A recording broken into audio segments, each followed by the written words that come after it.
Hello students, hello दोस्तों, कैसे हो आप सब। स्वागत है आपका हर्षित ऑनलाइन एजुकेशन पर। मैं हूं हर्षित और अब मैं आपके लिए लेके आ गया हूं एसिड बेस एंड सॉल्ट्स की सीरीज का नेक्स्ट लेक्चर। और आज के वीडियो के अंदर हम डिस्कस करने वाले हैं पीएच। ठीक है, तो वन ऑफ द इंपॉर्टेंट और इंटरेस्टिंग टॉपिक होने वाला है ये। और इस टॉपिक से रिलेटेड जो भी इंपॉर्टेंट पॉइंट्स होंगे उन सबको एकदम अच्छे से, एकदम डिटेल में आज मैं एक्सप्लेन करने वाला हूं। तो आप प्लीज कॉपी और पेन लेके बैठिएगा। जब भी मैं आपको नोट करने के लिए बोलूं आप प्लीज नोट करिएगा, because this is the very important topic as well. Okay, और जैसे ही टॉपिक खत्म होगा तो इस टॉपिक से रिलेटेड जो भी क्वेश्चन एग्जाम में आए हुए होंगे वो भी मैं आपको करवा दूंगा। ठीक है, तो बिल्कुल भी टेंशन नहीं लेना। स्टार्ट करते हैं आज के सेशन को। ओके, तो आइएगा स्टार्ट करते हैं आज के सेशन को और समझते हैं अपना टॉपिक पीएच। ठीक है, तो देखिए pH simply stands for power of hydrogen. ठीक है, सबसे पहले आप इसकी फुल फॉर्म को नोट करेंगे, very very important, power of hydrogen. ठीक है, तो पावर ऑफ हाइड्रोजन भी बोल सकते हैं या फिर आप क्या बोल सकते हैं, पोटेंशियल ऑफ हाइड्रोजन भी बोल सकते हैं। ठीक है, ठीक है, पावर ऑफ हाइड्रोजन या फिर पोटेंशियल ऑफ हाइड्रोजन। ठीक है, देखिए अभी तक हमने बेसिकली इस चैप्टर के अंदर क्या क्या करा है। सबसे पहले हमने एसिड बेस सॉल्ट्स क्या होते हैं वो देखा। उसके बाद फिर हमने क्या देखा, एसिड बेस इंडिकेटर्स क्या होते हैं ये देखा। फिर हमने एसिड और बेस की कुछ केमिकल रिएक्शंस पढ़ी। ठीक है, अब ये फोर्थ टॉपिक आया जहां पर हम क्या देखने वाले हैं, एसिड और बेस की स्ट्रेंथ देखने वाले हैं। क्या देखने वाले हैं, एसिड और बेस की स्ट्रेंथ। ठीक है, तो अब कोई सॉल्यूशन अगर मेरे पास है तो वो कौन स्ट्रॉन्ग एसिड है, कौन वीक एसिड है, राइट। कैसे पता चलेगा कौन स्ट्रॉन्ग बेस है, कौन वीक बेस है। ठीक है, तो कैसे आप किसी सॉल्यूशन की स्ट्रेंथ बताओगे, तो उसके लिए यहां पर हमारे पास एक स्केल डेवलप हुई है। एक स्केल हमारे पास यहां पर है जो कि हमारे को बता देगी, जो कि हमारे को क्या बताएगी, उस जो भी सॉल्यूशन हमको लेना है उसकी हमको पीएच वैल्यू बताएगी। और उस वैल्यू के अकॉर्डिंग हम क्या करेंगे, बता देंगे कि वो एसिड है या फिर वो बेस है।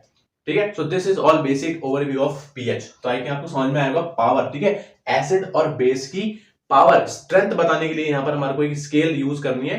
उस स्केल से हम उस सॉल्यूशन की पीएच की वैल्यू निकालेंगे और उस वैल्यू के अकॉर्डिंग फिर हम बताएंगे कि वो एसिड है या फिर बेस है। क्लियर, समझ में आ गया। तो अब देखते हैं अपन गाइस अपना पीएच स्केल। ठीक है, तो this is important again, pH scale को हम देखने वाले हैं और इस स्केल के अकॉर्डिंग ही हम बताएंगे कि हमारा कौन सा सॉल्यूशन एसिडिक सॉल्यूशन है, कौन न्यूट्रल है और कौन ही बेसिक सॉल्यूशन है। ठीक है, तो अब आपके सामने यहाँ पर मैं एक स्केल बनाने जा रहा हूँ, ढंग से देखिएगा इसको। ठीक है, मैं आपके सामने यहाँ पे स्केल बनाता हूँ एक। This is our scale. ठीक है, so this is our pH scale basically. थोड़ा सा लाइंस आप देख लीजिएगा। ठीक है, this is our pH scale. ठीक है, नाउ स्टार्टिंग करेंगे तो स्टार्ट जो होती है 0 से होती है और एंड जो होगा वो कहां पर होगा, इसका 14 पर होगा।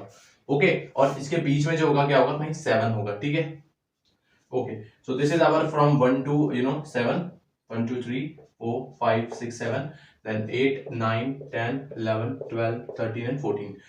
ओके, सो यहाँ पर नंबरिंग कर देता हूँ एक बार, 3 4 6 7 8 9 10 11 12 13।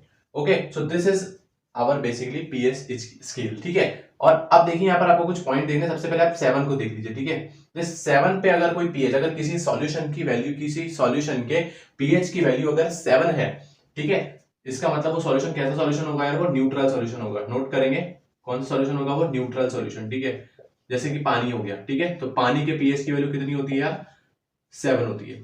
ठीक है, अब अगर मेरी पीएच की वैल्यू लेस देन 7 है, क्या है, अगर मेरी पीएच की वैल्यू, अगर मेरी पीएच की वैल्यू लेस देन 7 है तो वो मेरा कौन होगा, वो मेरा होगा एसिडिक सॉल्यूशन। ठीक है, क्या होगा वो मेरा, वो एसिडिक सॉल्यूशन। ठीक है, और अगर मेरे पीएच की वैल्यू 7 से बड़ी है, अगर मेरे पीएच की वैल्यू अगर 7 से क्या है, बड़ी है, तो मेरा कौन सा सॉल्यूशन होगा, वो मेरा होगा बेस। ठीक है, so this is all about of pH scale. Basically जो 3 बातें इंपॉर्टेंट आपको ध्यान रखनी है। सबसे पहले अगर कोई सॉल्यूशन का पीएच का वैल्यू 7 है, इसका मतलब वो कौन सा सॉल्यूशन होगा, मेरा न्यूट्रल सॉल्यूशन। अगर 7 से कम होगा तो कौन सा सॉल्यूशन होगा, वो एसिड। और अगर 7 से ज्यादा होगा तो वो कौन होगा, base. This is simply the pH scale. ठीक है, तो आपको समझ में आया होगा basically what is pH and what is this pH scale and why we are using this, right. So एक बार इसको नोट कर लीजिए। अब आपको इसके कुछ इंपॉर्टेंट पॉइंट होंगे जो मैं आपको लिखवाने जा रहा हूं, वो आप नोट करिएगा। ओके, सो स्टूडेंट्स अभी तक आपको समझ में आ गया होगा that what basically the pH is. ठीक है, अब कुछ इंपॉर्टेंट पॉइंट्स हैं पीएच के ऊपर जो कि आपको एग्जाम में लिख के आने होंगे अगर कोई थ्योरेटिकल क्वेश्चन आता है तो। ठीक है, तो आप इन सब पॉइंट्स को एकदम अच्छे से नोट करिएगा। देखिए सबसे पहला पॉइंट क्या कह रहा है, a scale for measuring H plus ion concentration in a solution is called a pH scale. ठीक है, तो किसी भी सॉल्यूशन के अंदर अगर मुझे H प्लस आयन की कॉन्सेंट्रेशन पता चल जाती है तो मैं क्या बता सकता हूं कि वो एसिड सॉल्यूशन है या फिर वो बेसिक सॉल्यूशन है। ठीक है, तो इसी स्केल को हम क्या बोलेंगे यार, पीएच स्केल बोलते हैं। ठीक है, right.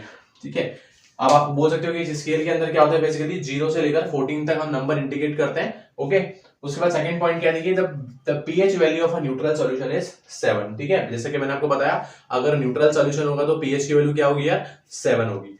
Next, value less than 7 on the pH scale represent acidic solution.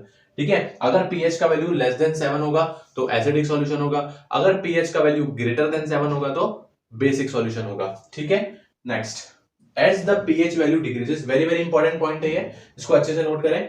as the pH value decreases, जैसे जैसे pH की वैल्यू कम होती है तो क्या होगा, H प्लस आयन का कॉन्सेंट्रेशन बढ़ेगा और OH माइनस आयन का कॉन्सेंट्रेशन घटेगा, डिक्रीजेस। क्यों ऐसा होता है यार, देखो जैसे कि मैंने आपको क्या बोला इस क्वेश्चन के अंदर, pH की वैल्यू को आप क्या करने वाले हो, कम करने वाले हो। तो pH की वैल्यू अगर कम होगी इसका मतलब सॉल्यूशन कैसा होगा, एसिडिक होगा। ठीक है, अभी मैंने आपको बताया कि pH की वैल्यू अगर लेस देन 7 होगी तो सॉल्यूशन एसिडिक होगा। अब अगर एसिडिक सॉल्यूशन होगा तो एसिडिक क्यों होता है कोई सॉल्यूशन, क्योंकि उसके अंदर H प्लस आयन की कंसंट्रेशन बढ़ती है। ठीक है, उसके अंदर क्या बढ़ता है, H प्लस आयन की कंसंट्रेशन बढ़ेगी, तो वही लिखा है H plus ion concentration increases. ठीक है, अब अगर pH की वैल्यू कम है तो वो बेस तो कम है, बेस तो होगा नहीं वो, अगर बेस कम होगा तो क्या होगा, OH माइनस आयन की कॉन्सेंट्रेशन जो होगी वो क्या होगी, वो डिक्रीज होगी। ठीक है, I think this point is been clear. ठीक है, इसका उल्टा भी बोल सकते हो, अगर पीएच की वैल्यू को इंक्रीज करोगे, ठीक है, अगर तुमने क्या किया, पीएच की वैल्यू को इंक्रीज किया तो क्या होगा, H प्लस आयन की कॉन्सेंट्रेशन क्या होगी, कम होगी। क्यों, क्योंकि अब सॉल्यूशन बेसिक बनता जा रहा है और बेसिक बनता जा रहा है इसका मतलब OH माइनस आयन की कॉन्सेंट्रेशन क्या होगी, मेरे पास बढ़ेगी। Clear, so this point is clear, right. अब यहाँ पर एक फॉर्मूला है, इसको आप नोट कर सकते हैं पीएच निकालने का, that is minus logarithmic of H plus ion concentration. ठीक है, यहाँ पर आपको क्या होगा, H प्लस आयन कॉन्सेंट्रेशन की वैल्यू देगा, उसको आपको इस फॉर्मूले के अंदर पुट करना है, लॉगरिथमिक को सॉल्व करना है और फिर उससे आप पीएच का वैल्यू निकालोगे। ठीक है, so this is all about of the pH. तो इन सब पॉइंट्स को एकदम अच्छे से नोट करिए, थ्योरी क्वेश्चन आएगा तो एज इट इज आपको लिख के आना पड़ेगा। ओके, सो गाइस अब आपको पता चल गया होगा बेसिकली व्हाट पीएच इज और why we are using it. ठीक है, हम एसिड और बेस की स्ट्रेंथ बताने के लिए यूज करते हैं पीएच स्केल को। ठीक है, तो देखिए यहाँ पर आप कैसे, आप एक चीज और आप देखें यहाँ से, मान लीजिए मेरे पास दो एसिड है, एक मेरे पास है HCl, ठीक है, दिस इज हाइड्रोक्लोरिक एसिड, और एक मेरे पास एसिड है acetic acid, that is CH3COOH। यहाँ पर मैंने दो एसिड लिए। ठीक है, अब आपको पता है कि ये स्ट्रॉन्ग एसिड होता है और ये वीक एसिड होता है, तो यार ये स्ट्रॉन्ग एसिड वीक एसिड कैसे पता चलता है, ये हमारे को इस पीएच की वैल्यू से ही पता चलता है। ठीक है, तो अगर मैं स्ट्रॉन्ग एसिड की बात करूंगा तो इसका पीएच अप्रोक्सीमेटली होता है 1 या 2 के अक्रॉस। ठीक है, और इसका जो पीएच होता है वो अप्रोक्सीमेटली कितना होता है, मेरे पास अप्रोक्सीमेटली 5 होता है। ठीक है, मान के चलिए, तो देखिए है तो दोनों एसिड, दोनों का पीएच है तो लेस देन 7, इसलिए दोनों क्या है, एसिड है, लेकिन इसका पीएच क्या है, बहुत ज्यादा कम है, इसलिए कौन सा एसिड होता है, स्ट्रॉन्ग एसिड होता है। ठीक है, this is strong acid, this is what, strong acid, and similarly this is what, this is also acid but this is what, weak acid. So this is the difference basically। और ये difference कैसे पता चलता है हमारे को, H plus ion की concentration से पता चलता है जो कि पीएच स्केल मेजर करती है। ठीक है, तो HCl के अंदर अगर बात करूंगा तो H प्लस आयन की कॉन्सेंट्रेशन क्या होगी, ज्यादा होगी। ठीक है, मोर होगी। ठीक है, और इसके अंदर भी H प्लस आयन की कॉन्सेंट्रेशन होगी, लेकिन क्या होगी, इससे क्या होगी, लेस होगी, इसलिए तो इसको क्या बोला अपन ने, वीक एसिड बोला, और इसलिए इसका पीएच थोड़ा सा ज्यादा होता है as compare to the strong acid HCl hydrochloric acid. Clear हो गया आपको सारे पॉइंट अब, that what basically the pH and कैसे हम बताएंगे कौन स्ट्रॉन्ग एसिड है कौन वीक एसिड है। सो स्टूडेंट्स अब हम देखते हैं importance of pH in daily life. ठीक है, तो कुछ थ्योरेटिकल पॉइंट्स है जो कि आपको आने चाहिए और आपको पता होना चाहिए, इससे एक नंबर के क्वेश्चन एग्जाम में बन जाते हैं। ठीक है, तो आपको मैं बताता हूँ इंपॉर्टेंट कुछ पॉइंट्स हैं जो कि आपको आने चाहिए। ठीक है, तो सबसे पहले देखिए इसमें है are plants and animals pH sensitive. ठीक है, तो सबसे पहले इसमें लाइन आप नोट करेंगे that our body works within the pH range of 7 to 7.8। ठीक है, तो अपनी जो बॉडी होती है उसका पीएच रेंज कितना होता है, 7 से 7.8। Very very important point note करेंगे, 7 से 7.8 उसका क्या होता है, पीएच का रेंज होता है। ठीक है, उसके बाद सेकंड पॉइंट जो होगा वो क्या होगा, एसिड रेन। ठीक है, वेरी वेरी इंपॉर्टेंट। तो जब रेन वाटर जो होता है उसका अगर उसका पीएच 5.6 से कम हो जाएगा तो उस रेन को हम क्या बोलेंगे, एसिड रेन। ठीक है, वेरी वेरी इंपॉर्टेंट। और इसकी वजह से क्या होगा, जब रिवर्स में ये रेन जाएगी तो जो एक्वेटिक एनिमल्स होगा उनका जो सर्वाइवल होगा वो क्या हो जाएगा, थोड़ा मुश्किल हो जाएगा। ठीक है, उसके बाद सेकंड है pH in our digestive system, it is also very very important. देखिए अपने बॉडी के अंदर आपको पता होगा हाइड्रोक्लोरिक एसिड जो होता है रिलीज होता है। ठीक है। अब अगर उस एसिड की उस एसिड का कॉन्सेंट्रेशन अगर ज्यादा हो जाता है तो हमारे को क्या हो जाती है यार, एसिडिटी हो जाती है। क्या हो जाती है? एसिडिटी, जिसको हम क्या बोलते हैं, इंडाइजेशन बोलते हैं। क्या बोलते हैं? इंडाइजेशन। ठीक है। तो उस इंडाइजेशन को हमारे को क्या करना होता है, सही करना होता है। ठीक है। तो जैसे ही हमारे को एसिडिटी हो जाती है तो हम क्या करते हैं, या तो हम बेस पीते हैं, शिकंजी पीते हैं, ऐसी कोई चीजें पीते हैं, राइट। तो हम क्या करते हैं, हमको क्या करना होता है, एंटा एसिड चाहिए होता है। क्या चाहिए होता है? एंटा एसिड। ठीक है। ये एक मेडिसिन का नाम है एंटा एसिड। ठीक है। दिस इज अ बेस जो क्या करेगा, जो एसिड बेसिकली इंक्रीज हो गया उसको कम करने के लिए, उसको डिक्रीज करने के लिए काम आएगा। और वो हम क्या यूज करते हैं, एज अ इनो यूज करते हैं, जो कि क्या होता है, एज अ बेस होता है। ठीक है। जो उस एसिड की कॉन्सेंट्रेशन को जो इंक्रीज हुई है उसको क्या करेगा, कम करेगा। ठीक है। So this is basically the concept of digestive system, pH in digestive system. Okay. उसके बाद अगर आप बात करेंगे तो होता है पीएच ऑफ टूथ डीके। ठीक है। देखिए अब हम क्या करते हैं, खाना खाते हैं, ठीक है, थोड़ी देर बाद क्या होता है, वो एसिड रिलीज करता है हमारे दांतों के अंदर। तो जब भी हमारा माउथ का पीएच जो होगा, अगर क्या हो जाएगा 5.5 से कम हो जाएगा, ठीक है, तो हमारे को क्या हो जाएगा, टूथ डीके हो जाएगा। ठीक है। Tooth decay. तो अब इसीलिए हम क्या करते हैं, टूथ पेस्ट करते हैं, जो कि क्या होता है, बेसिक इन नेचर होता है। जो हमारे टूथ टीथ के अंदर जो कीटाणु जो होते हैं उनको क्या करता है, जो एसिड होता है उनको कम करने के लिए हम क्या यूज करते हैं, बेस यूज करते हैं एज अ टूथपेस्ट। ठीक है। जो उस एसिड को क्या करेगा, कम करेगा। Okay. So these are the कुछ पॉइंट्स हैं, आप कुछ पॉइंट्स इनको पढ़ सकते हैं, और भी ये सब इंपॉर्टेंट पॉइंट्स होंगे। तो this is all about a theory topic, you can do it. Okay. तो आइए स्टूडेंट्स अब देखते हैं कैसे पीएच के ऊपर क्वेश्चंस हमको करने हैं। देखिए यहाँ पर क्वेश्चन क्या दिया है, pH of 5 solutions A B C D E हमको दिया रखा है 4, 1, 11, 7 एंड 9 रेस्पेक्टिवली। ठीक है। और हमारे को क्या पूछा है, which solution is strongly acidic, weakly, और ये सब हमारे को पूछा है, राइट। तो अब हमको इनका आंसर करना है जो कि हमने पढ़ा है उसके अकॉर्डिंग। ठीक है। तो देखिए जैसा कि मैंने आपको बताया था, सबसे पहले इसने क्या पूछा है, स्ट्रांगली अल्कलाइन। तो मैंने आपको बोला था कि अल्कलाइन क्या होते हैं, अल्कलाइंस आर द बेसिस। ठीक है। वो बेस जो पानी के अंदर डिसॉल्व हो जाते हैं उनको हम क्या बोलते हैं, अल्कलीज बोलते हैं। ठीक है। तो वहीं से ही आया अल्कलाइन। अल्कलाइन का मतलब समझ सकते हो क्या, बेस। क्लियर। तो सबसे पहले हमारे को क्या बोला है, स्ट्रांगली अल्कलाइन मतलब स्ट्रॉन्ग बेस। तो जरा मुझे बताइए ए बी सी डी ई इनमें से कौन स्ट्रॉन्ग बेस होगा। बेस मैंने आपको क्या बताया, अकॉर्डिंग टू पीएच, जिसकी पीएच वैल्यू ज्यादा होगी, राइट। अगर पीएच वैल्यू ज्यादा है तो वो बेस है। तो सबसे ज्यादा स्ट्रांगली पूछा है, तो सबसे ज्यादा पीएच वैल्यू किसका है, 11। 11 मतलब कौन हो गया, सी। तो क्या आंसर हो गया इसका हमारे पास, सॉल्यूशन सी। सिंपल।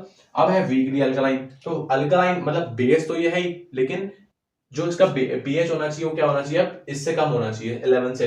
ठीक है। तो देखिए 4 तो एसिड है, ये भी है 7। ठीक है। इसका आंसर हो जाएगा इसका 9। तो 9 कौन सा सॉल्यूशन है हमारे पास, ई। तो इसका आंसर क्या हो गया हमारे पास, ई।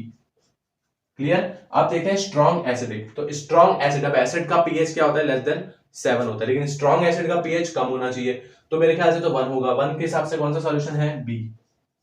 ठीक है। अब है last weak acidic, not last, second last, weakly acidic. तो एसिड तो है लेकिन पीएच 7 से कम होना चाहिए, तो है 4। इसका मतलब क्या आंसर हो गया, ए। क्लियर। समझ में आ गया होगा आपको कंसेप्ट अब। और लास्ट रह गया न्यूट्रल। तो न्यूट्रल तो बहुत इजी होता है, जिसका पीएच का वैल्यू क्या होगा, 7, और 7 किसका है हमारे पास, D. So this is how the questions are coming on pH. ठीक है। सो इस तरह के क्वेश्चंस आएंगे एकदम इजी सिंपल। आपको बस 3 बातें याद रखनी है। पीएच की वैल्यू अगर 7 है इसका मतलब न्यूट्रल सॉल्यूशन, अगर ग्रेटर देन 7 है तो बेस, और अगर लेस देन 7 है तो एसिडिक। बस इतना ही याद रखना है। और जो पॉइंट मैंने आपको लिखवाया, अगर इतना भी आप करके आओगे आराम से आप कोई भी क्वेश्चन को बना लोगे।